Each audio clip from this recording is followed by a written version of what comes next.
There are 10 types of community business models that will help you get paid for all the great work that you're doing in building community. If money is your ultimate goal, I'm going to help you identify the types of communities that you should be building that earn people the most money. I'm going to be talking about money throughout this video. I'll be giving examples of real communities for each business model that I'm going to talk about. And if I have the information, I'll also be sharing with you how much money they make from these communities. The first business model is the paid membership community. It's really simple. It's where members pay a flat monthly annual fee to access the community and all the resources within the community. Okay, here's an example of a paid membership community that is making bank. This is Tiger 21. It's an exclusive peer membership group of high net wealth entrepreneurs, investors, and execs. So according to online sources, the founders of Tiger 21 pull in an estimated $40 million in annual membership revenue. I'm just going to let that sink in for a minute. That just shows the power of community right there. Here's what's even crazier. They only have 1,200 members. So with Tiger 21, you don't unlock a bunch of content. It's not like your typical community where you join a community and you pay a small amount per month and then you get access to a Slack channel, for instance. With Tiger 21, you're unlocking the doors to an elite room. To be considered for Tiger 21, you need to meet really specific quantitative requirements with a minimum of $20 million in investable assets. And you have to pay a $30,000 yearly membership. Just having $20 million in assets does not automatically guarantee your admittance to this community.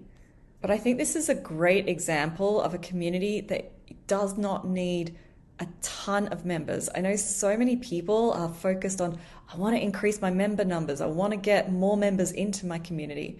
And this is a classic example of how you can keep the membership really tight knit. Like we're talking less than 1,500 members here, but they're making multi-million dollars in revenue because of the type of community that they've built, the type of benefits that these members get when they join the community, and clearly is really successful.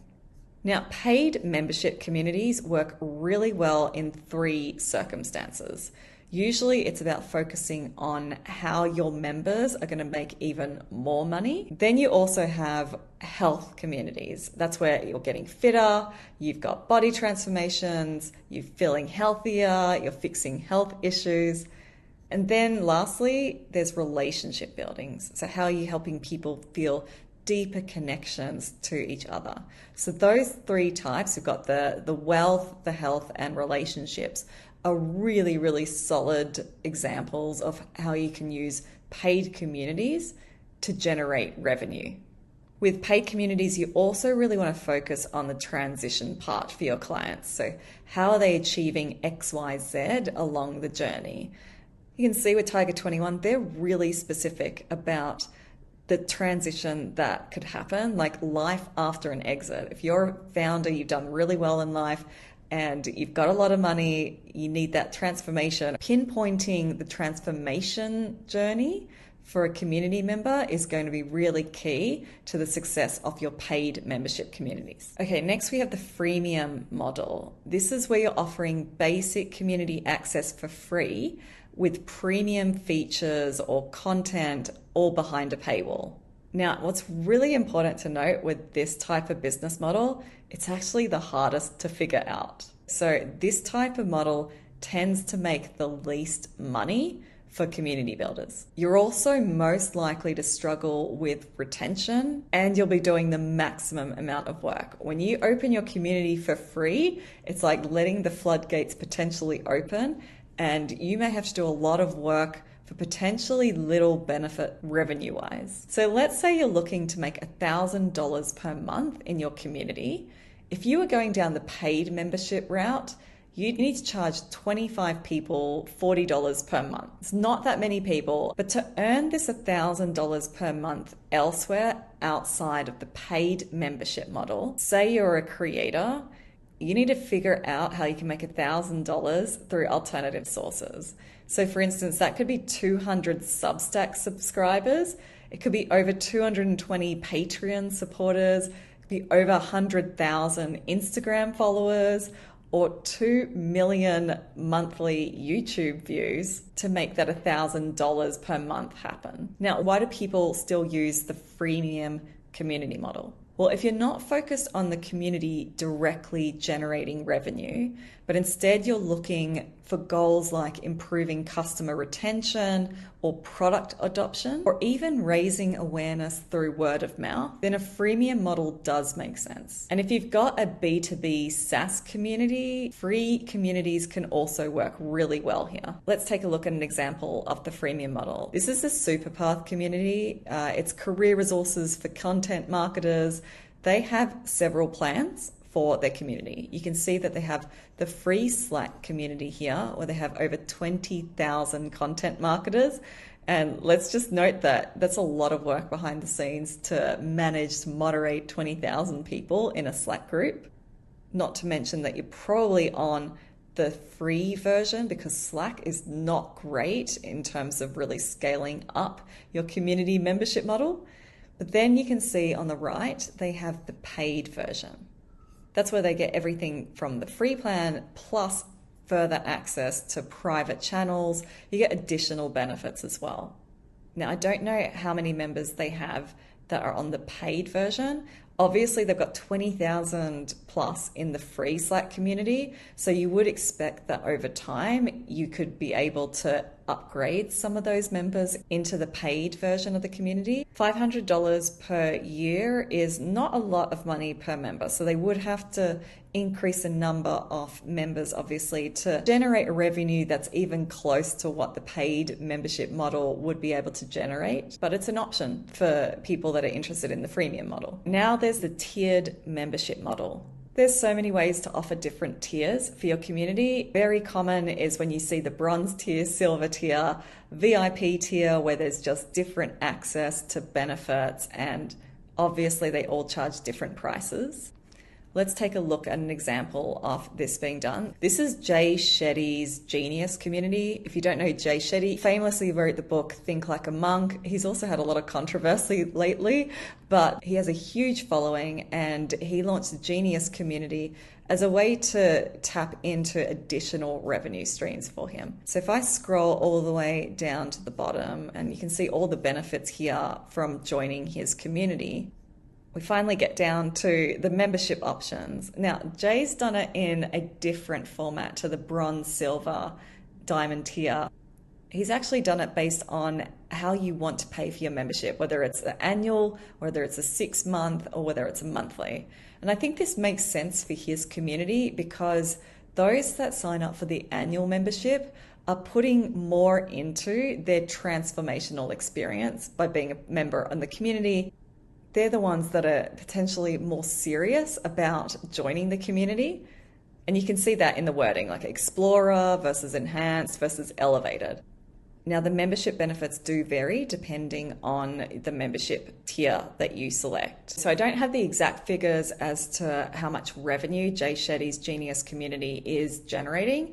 However, I do know that there's over 10,000 members in his Genius community, according to online sources.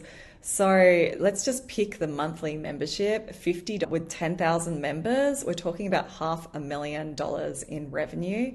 That's not even including his potential upsells in the community. He offers one-to-one coaching. There's a whole bunch of additional things that he would be offering in the community, not to mention all the books and products and all the extras that could help him generate even more revenue for his business. Okay, next up, we have the community as a sales funnel. This is where you could potentially use a free community to nurture leads and upsell products and services.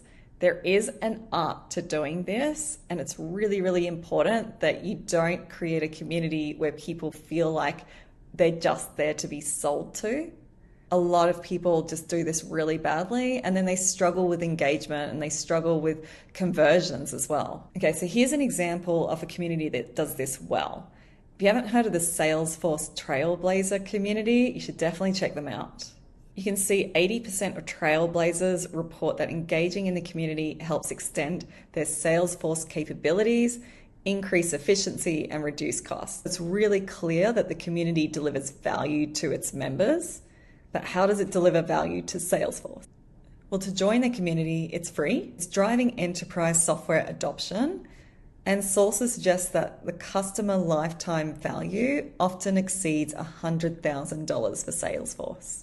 This is where it makes sense for you to use community as a sales funnel as your business model, because if you're trying to nurture long-term relationships, given that your customer lifetime value is potentially very high, this is where community can really excel. It's all about nurturing long-term relationships with people. If you're looking for short-term revenue generating model, you don't want to be looking at this business model at all. This is definitely for long-term nurturing.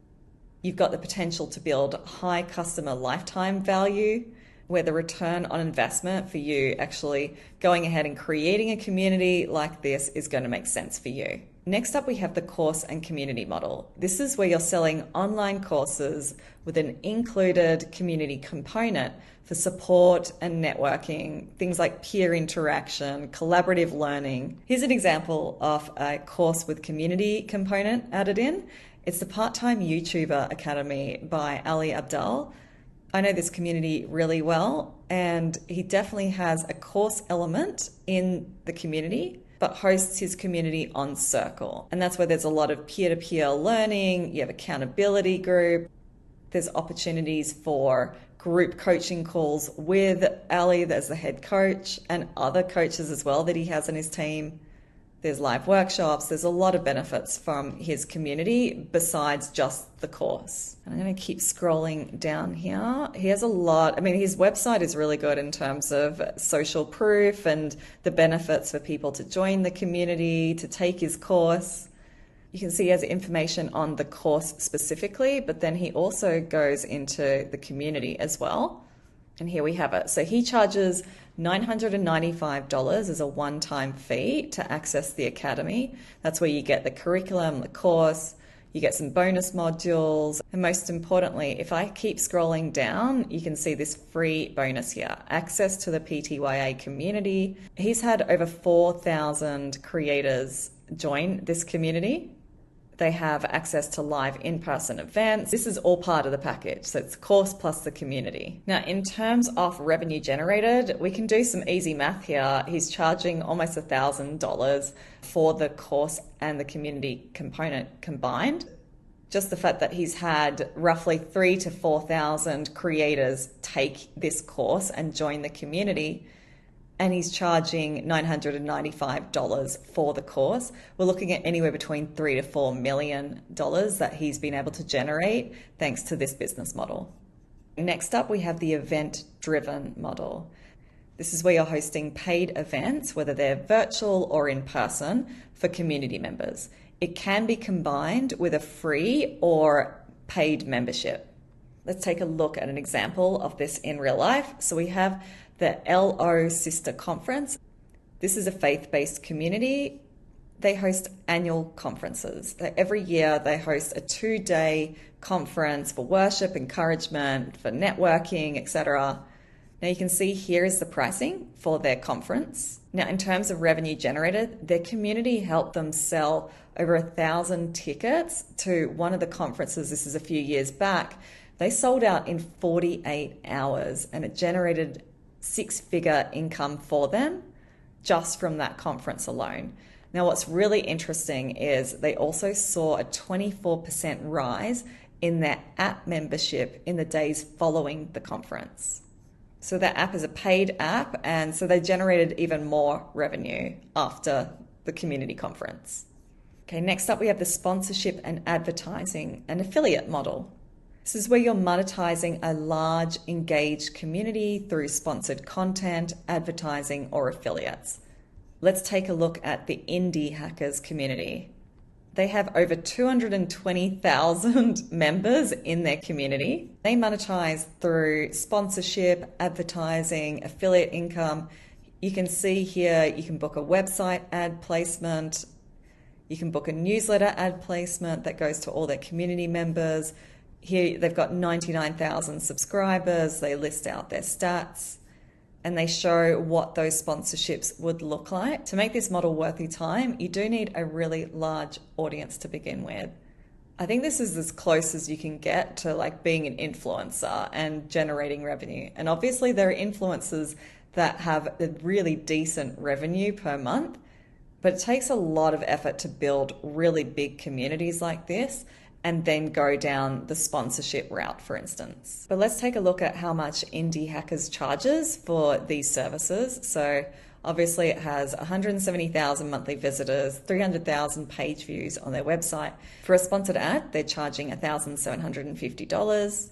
For a sponsored ad in their newsletter, it's under $1,000. And they have different tiers as well for that. They also have a newsletter bundle. Now they'll obviously have very limited space. So obviously the 7-day native ad that goes on their website, they're able to book those slots in every 7 days. They're looking at around like $7,000 per month. Now their newsletter, they send out, I believe it's 3 times per week. They have 100,000 email subscribers. So if they're able to get sponsorships for their newsletter across all of these 3 tiers, that's over $2,000. Obviously, they have the 3 newsletter ads as a price bundle for $1,400. But even if they sell 5 slots, then they're making $10,000 a month just in the newsletter sponsored ads alone. But you can do the math here as to how much you would need to get your monthly rate. And just remember, this is for 100,000 subscribers that you would need within your community, or like your community membership needs to be really large for these numbers to make sense. The marketplace model. This is where you're facilitating, whether it's transactions between community members or you're trying to facilitate the success of your community members so that you can get that percentage later down the track. A really good example of this is actually the eBay community. Now, a lot of this is what I would actually refer to as a transactional community. This is where sellers have questions and they need help answering them straight away. This model is obviously a way to scale up your customer support. And really what you're looking to do is help your sellers or your clients, your customers, be able to sell more. On the flip side, it could be you want your buyers to buy more. But ultimately, you get a percentage cut of the transactions that are happening on your marketplace, and your community is really there to support more of those transactions taking place. I'd say it helps a lot more on the customer support cost side of things, so reducing the costs. But another benefit for them is that they get feedback as well from the sellers. And this is also super valuable for eBay. Obviously, they're looking to generate more revenue. It's also about understanding the needs of their clients and then going ahead and delivering more value, which will translate into additional revenue later down the track. Overall, not a great model if you're looking for instant revenue sources. Okay, the consulting community model. This is where you're offering one-to-one or group coaching services to your community members as an additional revenue stream. Let's take a look at Tony Robbins' community. He's obviously a very well-known personality. He has his own inner circle community. You get live trainings with Tony. You get monthly trainings with his coaches. You get private invite to the community. Get certain VIP access to content.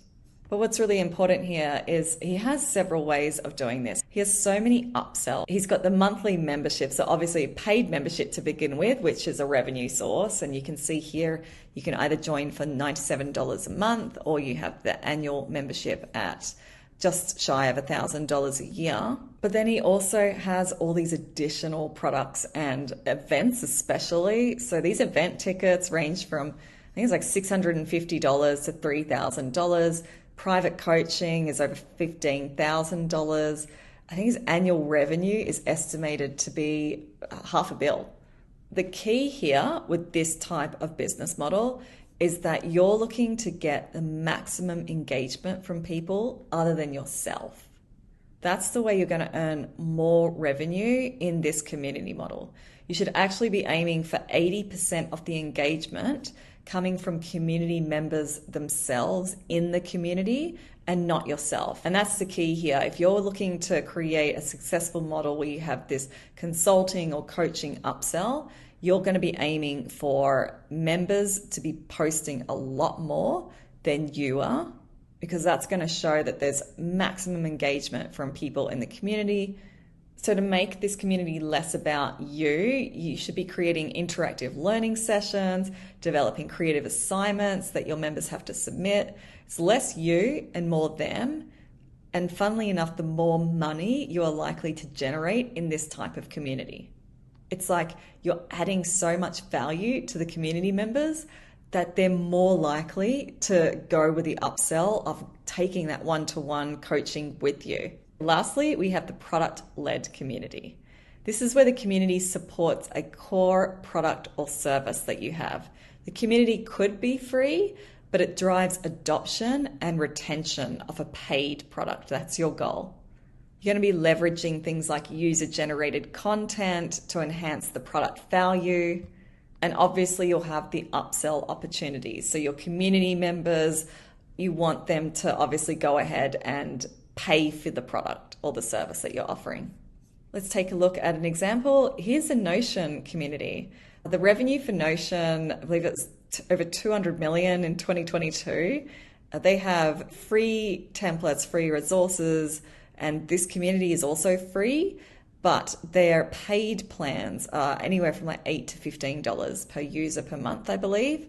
So obviously they've got that paid offering that they're trying to encourage people to upgrade to. This community is awesome, by the way. I absolutely love it. I love the fact that they've hosted everything on Notion. They even sell, I believe, the templates to this. So if you're looking to host your own community on Notion, obviously they have pretty limited features from a community builder's perspective around connecting members with each other. But if you're hosting events a lot and you just want to list out all the details for the events, you've got ambassador programs, you've got a whole bunch of resources, etc., that you want to put in one central place. That's where Notion can be really great for that. And here's a huge benefit, ambassador programs. So for product-led communities, ultimately you're trying to drive product adoption. And you're also trying to make sure that people stay a customer. So obviously customer retention is key. And if you have passionate volunteers that are really skilled in your product, they're going to help offer the customer support to people that aren't so great at using your product yet. Maybe you're trying to go global and you're trying to drive adoption across all these different countries. Then having a product-led community where you have ambassadors does make sense. You're trying to reach as many people as possible. You're trying to bring them into your network. You're trying to encourage them to use the product, become successful at the product, stay a user, and encourage other people to become users just like them. Okay, let's talk some key insights. Most successful communities combine multiple revenue streams. So you've probably noticed even when I've been talking through some of these communities, there's definitely overlaps between one and the other. Some are paid membership options where they have the tiers as well. You can have paid memberships that offer the course and the community model. You could have the event-driven model that also has a paid membership community attached to it. There's definitely ways that you can combine some of these business models into one. The key is finding the right one for you. I think what's interesting is enterprise and B2B communities often show higher revenue per member. So we're talking about money here and the success of certain types of communities and their models. So if you're in the B2B community space, you should be even more motivated to build a community. The marketplace models do actually have some of the highest revenue potential as well. Take eBay as an example, but it does require significant scale to make it worth your time. Product-led communities will typically focus on retention and expansion of revenue by finding new users to pay for their products and services.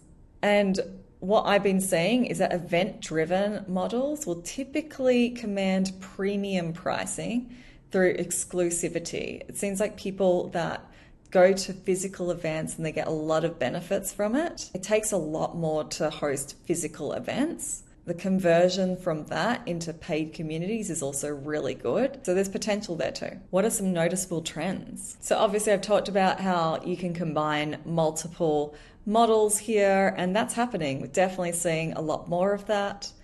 Definitely noticing an uptick in B2B community monetization, and there's a growing emphasis on that. I've definitely had more people reach out to me discussing B2B community models. You're starting to see more integration of AI and personalization in premium offerings.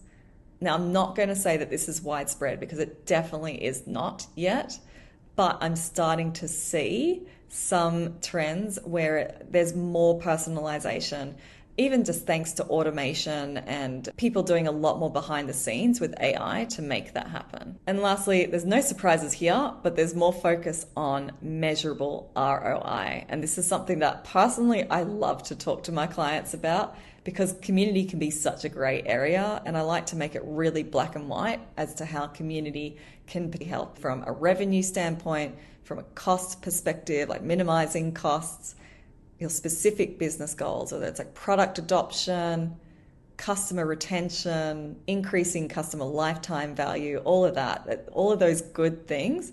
That's something that I'm noticing that I'm focusing a lot more in my conversations with people. If you've figured out your community business model, but you're not sure which community platform to launch on, I recommend my video on community platforms. I took a look at a bunch of them this year, and I've discussed their pros, their cons, who they're suitable for, what your needs are. So go ahead and check that video out.